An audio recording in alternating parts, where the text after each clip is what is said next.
మీడియాలో ఇటీవల super star Mahesh Babu director Prashanth Neel combination పై భారీ స్థాయిలో ప్రచారం జరుగుతోంది. ముఖ్యంగా పాన్ ఇండియా మార్కెట్ ను టార్గెట్ చేస్తూ ఈ ఇద్దరు త్వరలో కలిసి సినిమా చేయబోతున్నారనే వార్తలు అభిమానుల్లో ఆసక్తిని పెంచాయి. సోషల్ మీడియాలో వైరల్ అవుతున్న కథనాల్లో నిజం కంటే ఊహాగానాలే ఎక్కువగా ఉన్నాయని టాక్ వినిపిస్తోంది. ప్రశాంత్ నీల్ తన ఫుల్ ఫోకస్ ని డ్రాగన్ ప్రాజెక్టు పైనే పెట్టాడు.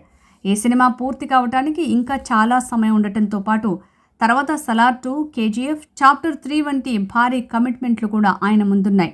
ఈ నేపథ్యంలో మహేష్ బాబుతో వెంటనే సినిమా ప్రారంభించే అవకాశం లేదని సినీ వర్గాలు చెప్తున్నాయి.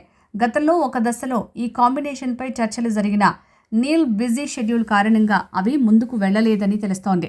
మహేష్ బాబుతో రాజమౌళి తెరకెక్కిస్తున్న వారణాసి కోసం చాలా కాలం కేటాయించిన ఆయన ఇకపై బ్యాక్ టు బ్యాక్ సినిమాలు చేయాలని ప్లాన్ చేస్తున్నారని సినీ వర్గాలు పేర్కొంటున్నాయి. దీంతో ప్రశాంత్ నీల్తో సినిమా ఎప్పుడైనా జరుగుతుందనే అంశంపై క్లారిటీ అధికారికంగా రావాలి.